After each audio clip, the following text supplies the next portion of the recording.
Audiolibro leído por un humano en tiempo real. Gracias, de Andrés Manuel López Obrador. Les damos la bienvenida. Comenzamos. Compatriotas, una enorme disculpa por haber pasado 6 meses sin hacer una sola grabación. Espero que no nos juzguen. Recuerden que uno nunca sabe lo que hay detrás de un video y todos los esfuerzos que se hacen. Aún así, les ofrezco una enorme disculpa y pues regresamos. Antes de regresar a la lectura, les robo unos segundos más solamente para comunicarles que le cambiamos el nombre al canal. Recuerden que ahora el canal se llama El Petate del Muerto, para que no nos anden asustando con el petate del muerto, ahora que nuestro querido cabecita de algodón ya se encuentra retirado con un merecidísimo descanso, escribiendo futuros libros de la historia de nuestro país y demás cosas muy enriquecedoras. Bueno, pues es importante que no nos dejemos amedrentar por todo lo que está sucediendo en el mundo. No dejemos que estos falsos profetas que de la derecha nos quieran asustar con el petate del muerto. Y pues debido a todas estas cosas que están sucediendo en el mundo, pues quisimos darle un giro al canal y no solamente leer literatura referente a la historia de México, sino que vamos a leer muchas más cosas, sobre todo para recuperar no solo nuestra historia, sino recuperar nuestra literatura y también recuperar ideas que algunas no son mexicanas, pero hay algunas ideas que son muy valiosas en el mundo y que nos pueden ayudar a entender un poquito mejor no solo el pasado, sino lo que podría llegar a pasar en el futuro si dejamos que nos asusten con el petate del muerto. Dicho esto, continuamos y les agradecemos muchísimo su comprensión y pues su preferencia. Capítulo 7. La primera defensa del petróleo. Consumado el fraude de 2006, continué trabajando en la organización del pueblo, defendiendo los bienes nacionales que eran ambicionados por funcionarios privatizadores y sus jefes o socios traficantes de influencias, llamados hombres de negocios. Lo primero que hicimos entonces fue detener la entrega del petróleo nacional y sus utilidades a manos privadas, sobre todo extranjeras. Desde finales de 2007 empezamos a advertir y a prepararnos ante el inminente propósito de privatizar la industria petrolera. Al principio, algunos de nuestros compañeros pensaban que exagerábamos. Sin embargo, con el paso del tiempo y ante los hechos, se convencieron y cerramos filas en defensa del petróleo. Esta causa sumó muchas voluntades y se incorporaron hasta quienes no comparten nuestras estrategias de lucha, porque la causa va más allá de simpatías o diferencias de personas, grupos o partidos. Es historia, patria y anhelo de justicia, de independencia económica y de soberanía. El petróleo despierta muchos sentimientos. La expropiación petrolera es un logro de la pasada generación, de nuestros padres y abuelos, y permanece viva en la conciencia de los mexicanos. Tengo como testimonio que, en una reunión del Frente Amplio Progresista en 2007, cuando expuse que debíamos unirnos y actuar sin titubeos en la defensa del petróleo, me sorprendió gratamente que Luis Maldonado Venegas, presidente nacional del Partido Convergencia, dijera que su organización política estaría dispuesta a cualquier esfuerzo en este sentido. En su intervención, relató conmovido que su abuelo, Serapio Venegas Cortés, había sido el primer líder del sindicato de trabajadores de la compañía El Águila, con sede en Tampico, y que fue asesinado en 1932 por las guardias blancas de esa petrolera extranjera. También un simpatizante nuestro en Tabasco, ya fallecido, el doctor Manuel Soto Hernández, me platicó lleno de orgullo que su padre, Eduardo Soto Inés, había sido elegido el 15 de agosto de 1935 como el primer secretario general del Sindicato de Trabajadores Petroleros de la República Mexicana. Y en mis giras por el país he recogido testimonios de campesinos, obreros, maestros y de quienes siendo niños en este entonces contribuyeron con las monedas que tenían el pago de las indemnizaciones por la expropiación. El 18 de noviembre de 2007, en una asamblea en el Zócalo de la Ciudad de México, se creó la Comisión Coordinadora Nacional en Defensa del Petróleo, integrada por Claudia Sheinbaum, Ifigenia Martínez, Berta Maldonado, Jesús Rodríguez, Laida Sansores, Rosalinda López y Alfredo Jalife. El 9 de enero de 2008, en el Centro Cultural Estación Indianilla, se constituyó el Movimiento Nacional en Defensa del Petróleo y se dieron a conocer las primeras acciones. Allí mencioné por primera vez la frase del general Cárdenas que les molestó mucho a nuestros adversarios y generó polémica. Gobierno o individuo que entrega los recursos naturales a empresas extranjeras traiciona a la patria. A partir de entonces, la defensa del petróleo se convirtió en el tema central de nuestro movimiento. Aprovechamos el tiempo y no solo denunciamos el despojo que se pretendía efectuar, sino que nos organizamos y nos movilizamos para impedirlo.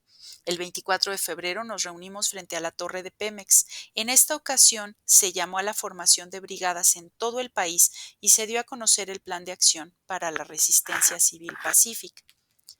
El 18 de marzo de 2008 conmemoramos el 70 aniversario de la expropiación petrolera con el Zócalo lleno. En este marco se dio a conocer la integración de los 32 comités estatales en defensa del petróleo. Claudia Sheinbaum anunció que se constituirían brigadas de mujeres con este propósito, las cuales decidieron llamarse Adelitas en homenaje a las mujeres que pelearon en la Revolución Mexicana. Se convocó a una nueva asamblea en el Zócalo 7 días después, en plena Semana Santa. Para entonces teníamos información sobre el hecho de que estaban por presentar las reformas privatizadoras, por lo cual el trabajo de organización del movimiento se intensificó. A pesar de que todavía no se conocían las propuestas de reforma de Calderón, en este acto expusimos nuestros argumentos para oponernos a la privatización de la industria petrolera. Dimos 5 razones. La primera era la defensa de nuestra soberanía nacional. Como es sabido, durante el porfiriato se otorgaron concesiones a compañías extranjeras para explotar el petróleo en nuestro territorio. Estas compañías no solo dominaban en este ramo de la economía, sino que eran dueñas de grandes extensiones de tierras, en donde se imponían de manera absoluta, cometiendo graves abusos e injusticias.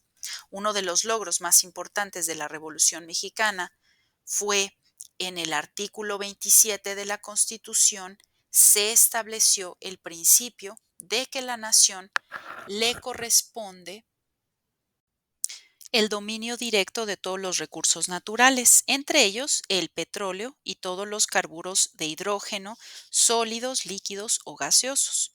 Sin embargo, las presiones y amenazas de los gobiernos extranjeros impidieron durante 2 décadas que se hiciera valer este mandato constitucional. No pudo hacerlo Carranza, tampoco Obregón, ni Calles. Fue hasta 1938 cuando se recuperó el petróleo que estaba en manos de extranjeros. De modo que no fue nada sencillo hacer valer el dominio de nuestra nación sobre el petróleo. Para lograrlo, se entrelazaron 3 condiciones inmejorables. Tuvimos la fortuna de contar con un presidente popular, con sensibilidad política y sobre todo patriota, el general Lázaro Cárdenas del Río. También fue decisivo que en los Estados Unidos gobernara el presidente Franklin Delano Roosevelt, uno de los más grandes políticos del siglo XX. Y desde luego también influyó el hecho de que el 12 de marzo de 1938 Hitler consumó la invasión y anexión de Austria, el llamado Anschluss, que prefiguró el estallido de la Segunda Guerra Mundial al año siguiente. Esta circunstancia político-militar hizo entender al gobierno estadounidense que era preferible la vía de la negociación con un gobierno antifascista en su frontera sur que el uso de la fuerza contra nuestro país. Así fue como se llevó a cabo la expropiación del 17, compañías extranjeras que se negaban a respetar el laudo judicial a favor de los trabajadores y se hizo valer la soberanía nacional. Con esta histórica decisión se alejó el riesgo de la subordinación del poder público a empresas extranjeras. Desde entonces quedó el manifiesto que no se debe permitir la preeminencia de ningún interés económico o entidad superior extranjera por encima del Estado mexicano, y en eso radicaba el riesgo de volver a abrir la puerta a las compañías extranjeras, las cuales, como sabemos, se constituyen en poderes reales que, contando con la fuerza e influencia de sus países de origen, tienden a subordinar los intereses y sentimientos de los pueblos de las naciones. La segunda razón por la que no aceptamos la privatización del petróleo consistía en que sería una alevosa violación a nuestra constitución política. Como es sabido, la intención de las cúpulas del PRI y del PAN era llevar a cabo la privatización del petróleo mediante la reforma a la ley reglamentaria del artículo 27 y a otros ordenamientos secundarios para permitir la celebración de los llamados contratos de riesgo, contratos de servicios múltiples y la asociación con empresas extranjeras, todo lo cual era rotundamente anticonstitucional. Cuando don Jesús Reyes Heroles fue director de Pemex, eliminó los contratos de riesgo, que, como él mismo decía, son contratos de riesgo para petróleos mexicanos y de seguridad y beneficio para los extranjeros. La tercera razón era que detrás de los afanes privatizadores estaba el interés de lucro de un grupo de traficantes de influencias y de políticos corruptos para hacer jugosos negocios privados al amparo del poder público. En vez de privatizar la industria petrolera y cederla a los negocios de particulares, lo que realmente se necesitaba era combatir la corrupción en Pemex. Resultaba indignante que buscaran montarse en el negocio del petróleo y que trataran para ello de manipular a la opinión pública con campañas publicitarias llenas de mentiras, como la del famoso tesoro escondido en las aguas profundas del Golfo de México. Las reservas más grandes del petróleo no están en las aguas profundas, sino en tierra y en aguas someras de esta zona marítima.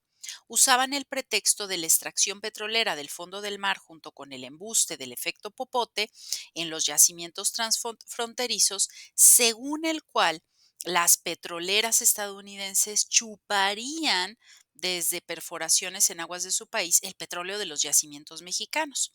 Esto para justificar la pretendida reforma a las leyes y permitir la asociación con empresas extranjeras. Otros argumentos empleados en esta campaña de desinformación, como el de la falta de dinero o de tecnología para modernizar la industria petrolera, eran igualmente falaces. Además, para ello no hacía falta modificar el marco legal, sino que bastaba con reducir el gasto burocrático y terminar con los privilegios de los altos funcionarios públicos para destinarle más recursos económicos a Pemex. En cuanto a la tecnología, es mentira que ésta no se pueda contratar en el mercado y que estamos por ello condenados a asociarnos con empresas extranjeras. No olvidemos que hay trabajadores, técnicos, geólogos e ingenieros petroleros mexicanos con mucha experiencia.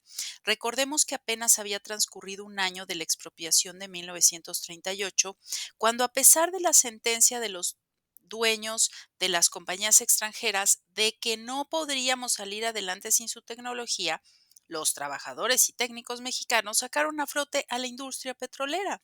Solo los políticos y tecnócratas corruptos, acomplejados y vendepatrias pueden argumentar que Pemex no puede sola y que la única forma de salvar a la empresa es entregarla al sector privado, nacional y extranjero. Otra razón fundamental que esgrimimos para impedir la privatización de la industria petrolera es que nos quedaríamos sin la posibilidad de desarrollar el país en beneficio de la mayoría de los mexicanos, como lo habíamos propuesto en otras ocasiones. Con el petróleo podríamos industrializar a México, crear empleos, abaratar los precios del gas, la gasolina y el diésel y la electricidad, fortalecer nuestro mercado interno y garantizar el bienestar de la población. Sin los hidrocarburos, Si los hidrocarburos eran privatizados o se compartía la renta petrolera con empresas extranjeras, no tendríamos realmente cómo sacar adelante al país. Se cancelaría el futuro para millones de mexicanos, se condenaría al pueblo a sobrevivir, a seguir padeciendo por el desempleo y continuaría creciendo cada vez más la migración a Estados Unidos. Por último, argumentamos que nos oponíamos a la privatización porque queríamos vivir en paz y sabíamos que la paz es el fruto de la justicia. Desde entonces afirmamos con absoluta responsabilidad que si se entregaba la renta petrolera a particulares, nacionales y extranjeros, no habría forma de mejorar las condiciones de vida y de trabajo del pueblo, y se estaría cancelando la posibilidad de transformar a México por la vía pacífica. El despojo del petróleo dejaría latente el riesgo de una confrontación violenta, lo cual nos llevaría a más sufrimiento, inestabilidad política y social, al predominio del uso de la fuerza y no necesariamente a la emancipación del pueblo. Recordemos que desde la expropiación hasta nuestros días, el petróleo ha sido un instrumento de paz y estabilidad política, precisamente porque ha estado en manos de la nación. El 25 de marzo se llenó el Zócalo de nuevo. Allí se presentaron por primera vez las Brigadas en Defensa del Petróleo de la Ciudad de México, 20 grupos de 10,000 mujeres y 36 con 18,000 hombres. Fueron realmente impresionante. Fue realmente impresionante ver a estos contingentes ordenados, perfectamente organizados con sus coordinadoras y coordinadores. Entre las brigadas se distinguían las Adelitas, mujeres organizadas que tomaron ese nombre de las que casi 100 años antes habían participado en la Revolución Mexicana. Conmovía sobre todo su convicción y su entusiasmo, los cuales lograron transmitir a sus familias y a su círculo social, y por esa vía involucrar o al menos informar e interesar en la defensa del petróleo nacional a un importante sector de la población. Aún antes de que este episodio llegara a su desenlace, circuló en las filas del movimiento un corrido, en octavillas, y una pista con la musicalización del veterano dueto de Antar y Margarita. Lo consigno aquí, aunque contiene algunas expresiones groseras, por las cuales ofrezco disculpas, pero es ilustrativo de la rabia popular ante el intento del atraco privatizador, así como de la organización y la determinación que caracterizaron al Movimiento Nacional de Defensa del Petróleo. Corrido de las Adelitas. Aquí les traigo la noticia de que en abril de 2018 salieron las Adelitas en defensa del petróleo. Desde el 18 de marzo, Obrador dijo a la audiencia: ya van a dar el albazo, preparen la resistencia. Con los dueños del dinero, Calderón tiene pendientes, pues sabe que lo impusieron contra el voto de la gente. Como quería ocultar sus raterías inmundas, ya nos quería engañar con cuentos de aguas profundas. Lo sabe quien lo asesora y lo sabe Calderón. Su ley privatizadora viola la Constitución y sin embargo el PLE le manda la ley al Senado y pide que ésta le apruebe sin haberla ni mirado. Claudia Sheinbaum con su gente corre a parar el albazo. Notifíquele a su gente, señores, que aquí no hay paso. Van las enaguas profundas, van los círculos de estudio, ya las brigadas se juntan contra la ley del espurio. Corean las Adelitas enfrente de Andrés Manuel una consigna que cita: el honor de estar con él. Andrés Manuel les rebota con algo que dice así: con tanta mujer patriota, es un honor para mí. Mientras tanto, en el Senado, legisladores del Frente se subieron al estrado en forma muy consecuente. No se me arruguen, señores, les dicen las Adelitas, no vayan a ser traidores, el país los necesita. Las Adelitas avanzan y se plantan en la sede. Si quieren vender la patria, con nosotras no se puede. Y si el país nos lo pide o si algo se necesita, México, no se te olvide que aquí están tus Adelitas. Perdón. La resistencia civil cierra el paso a los traidores. Miren cómo llora Krill en los brazos de Beltrones. Larios, muy enfurecido, regaña a una marioneta que tiene gran parecido con la tal Rul Zabaleta. No sé qué traigo en los ojos que veo puro cabrón. Y todos puestos de hinojos frente al Gamboa patrón. El pelele que es cobarde va perdiendo las maneras. ¿Qué debate ni qué madres? Ya voten mi chingadera. Las conjura, se te ap- la conjura se te apesta, usurpador Calderón, y estás perdiendo la apuesta de vender a la nación. Si te arruina el negocio, vas a tener mucho miedo, pues tus patrones y socios te la van a hacer de pedo. Vamos a ver de qué lado, señores, masca la iguana. Y no hay que dar por sentado lo que pasará mañana, pero de sus buenas gentes México se vanagloria y estas mujeres valientes ya son parte de la historia. Se dirá por muchos años esta verdad evidente. Ellas tienen más tamaños que el espurio presidente. Vuela, vuela palomita hasta aquella palma sola, prefiero ser Adelita que capataz de Iberdrola. Vuela, vuela palomita, abre tus alas al sol, más vale ser Adelita que sirviente de Repsol. Perdón, compatriotas, que a la lectora se le quebró la voz. En la asamblea del 25 de marzo sostuvimos que para que la resistencia civil pacífica pasara de ser un acto de protesta meramente testimonial y se convirtiera en una opción renovadora de nuestra vida pública, debíamos organizarnos, darle forma cotidiana a la disciplina y comprometernos a estar informados y tener presencia activa, sin lo cual no podría haber una auténtica y profunda movilización popular y ciudadana. Entre más organización y más disciplina lográsemos, mejor serían los resultados y más seguridad tendríamos de no caer en ninguna provocación y de mantener todas nuestras acciones en el marco de la no violencia. Por esa razón decidimos no reconocer a ninguna brigada que no estuviese registrada y encuadrada en nuestro esquema de organización. Es lógico que se construyeron muchas más brigadas, pero siempre se procuró que fuese un proceso ordenado y cuidadoso. No queríamos que el Centro de Investigación y Seguridad Nacional, los espías del gobierno usurpador o cualquier otra organización del régimen o de la derecha formara sus brigadas o nos infiltraran para provocar violencia y afectar a nuestro movimiento. Ese día también dimos a conocer que se habían constituido por iniciativa propia el Comité de Intelectuales en Defensa del Petróleo. El comité lo integraban originalmente Sergio Pitol, Carlos Monsiváis, Elenita Poniatowska, Enrique González Pedrero, José María Pérez Gay, Lorenzo Meyes y Arnaldo Córdoba. Al paso del tiempo formaron parte de este grupo más de 30 grandes escritores, artistas y académicos. El 8 de abril de 2008, Calderón presentó sus iniciativas de reforma a las leyes secundarias para privatizar la industria petrolera, violando el espíritu y la letra de la Constitución. 2 días después, en forma coordinada y simultánea, comenzaron las acciones de resistencia civil pacífica.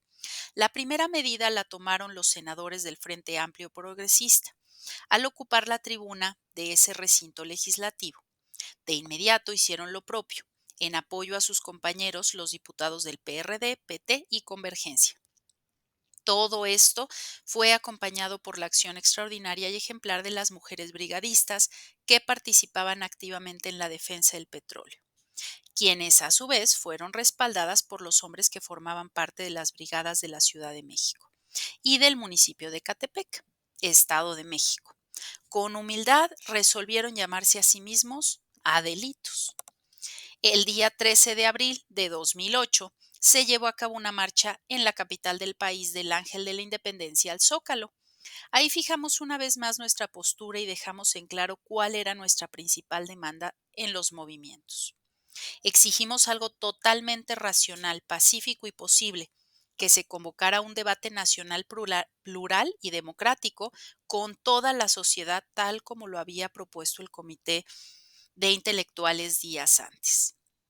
Un debate sin prisas, frente a la nación, abierto, a todas y a todos los que tuvieran algo que decir, en el entendido de que el petróleo es de todos los mexicanos y todos teníamos derecho a opinar. Allí dijimos que, aunque los senadores y diputados podrían tener la última palabra, el pueblo de México siempre tendrá la primera palabra.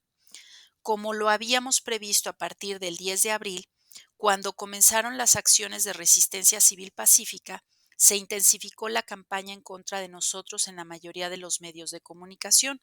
Se nos echaron encima.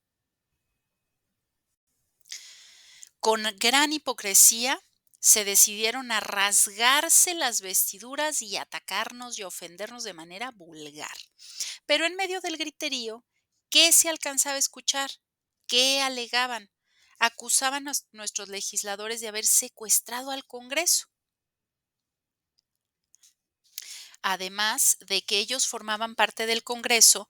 ¿Acaso un senador o diputado puede permitir con los brazos cruzados que se viole la Constitución cuando ha jurado respetarla y hacerla cumplir? ¿Acaso no eran los potentados de este país los que tenían tomadas las instituciones para su beneficio personal? ¿Acaso no habían convertido al gobierno de la República en un comité al servicio de unos cuantos? ¿Con qué autoridad moral hablaban de democracia cuando ellos mismos reconocieron públicamente que se robaron la presidencia de la República, haiga sido como haiga sido? Dicen que hay que apegarse a los procedimientos legales, pero deliberadamente olvidan que la mayoría de los ministros de la Suprema Corte de Justicia no es más que encubridora de los políticos corruptos y de delincuentes de cuello blanco. Claro que conocemos los procedimientos legales ante una violación de la Constitución. Claro que podemos acudir a la Corte y presentar un recurso de inconstitucionalidad. Pero no somos ingenuos. Desgraciadamente esa institución, como todos saben, legaliza en forma regular los despojos que cometen los poderosos.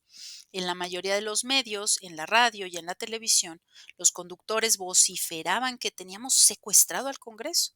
¿Y acaso no eran ellos los acaparadores de la palabra, de la información, los más tenaces manipuladores de la opinión pública y los secuestradores de la verdad? Desde el Zócalo les volvimos a advertir que no nos detendrían sus campañas de odio y de linchamiento político. Debían saber que nada los llevaría a convertirnos en cómplices del atraco al pueblo y a la nación.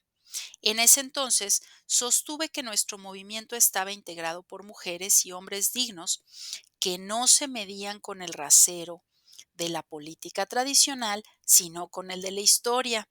Argumenté que en la vieja política todos los intereses contaban, menos el del pueblo. Antes, la mujer y el hombre público debían ajustarse a las reglas del juego, no podían ejercer a plenitud su libertad, les estaba prohibido reflexionar en voz alta, estaban obligados a cuidar su imagen para no afectar su carrera y a someterse al código que exigen los intereses creados. El caso de nuestro movimiento es distinto. Para nosotros lo más importante es mantener nuestra dignidad y nuestros principios. Nos mueven ideas y convicciones, no meros intereses políticos. Reiteré que no importaba que al final de esa jornada patriótica resultáramos desgastados políticamente si lográbamos mantener bajo el dominio nacional la explotación y el aprovechamiento de nuestro petróleo.